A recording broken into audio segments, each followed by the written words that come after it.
कराची में दीगर मंसूबों की तरह शहीद जुल्फ़िकार अली भुट्टो एक्सप्रेसवे पर भी तामीराती काम तेज़ी से जारी है। सिंध सरकार का ये मेगा मंसूबा 40 किलोमीटर तवील है। इस प्रोजेक्ट से मुतालिक मज़ीद तफसीलात जानते हैं अपने नुमाइंदे शायान अली से। जी शायान।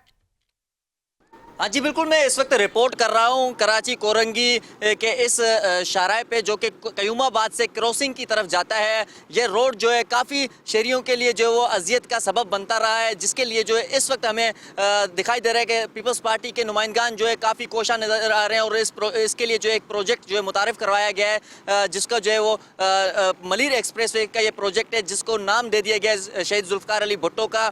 40 किलोमीटर पर ये तवील प्रोजेक्ट है जो कि शहर के मुख्तलिफ इलाकों को टच करते हुए इस शाहराह को भी जो है मुकम्मल करता है, जिसका काम जो है वो तेज़ी से जारी है। अगर मेरा कैमरामैन साजिद अंसारी आपको दिखा सके कि ये उसके जो है पिलर्स भी यहाँ पे खड़े कर दिए गए हैं, जबकि यहाँ पे जो है अभी मशीनरी तेज़ी से काम करती नज़र आ रही है। यहाँ पे जब हमने शहरियों से बात की तो शहरियों की जानिब से भी कहा जा रहा था कि ये प्रोजेक्ट जो है काफ़ी अच्छा और बाइस से जो है फ़ख्र बनेगा, क्योंकि यहाँ पे जो है काफ़ी मुश्किलात का सामना करना पड़ता है शहरियों को। अमूमन जो है जब बारिशें होती है, सैलाबी सूरत हाल पैदा हो जाती है, तो ये कोजवे की नदी जो है यहाँ पर मुकम्मल तौर पे जो वो तबाही की सूरत हाल नज़र आती है, जिसपे जो है काफ़ी हादसात भी हुए हैं, काफ़ी जानें भी जो ज़ाया हुई है। इस प्रोजेक्ट के मुकम्मल होने के बाद जो है यहाँ पे काफ़ी बेहतरी आएगी, ट्रैफिक की रवानी भी बेहतर नज़र आएगी, जबकि इसके साथ साथ जो है जो कीमती जानें ज़ाया होती है उससे भी जो है बचा जा सकता है। जी।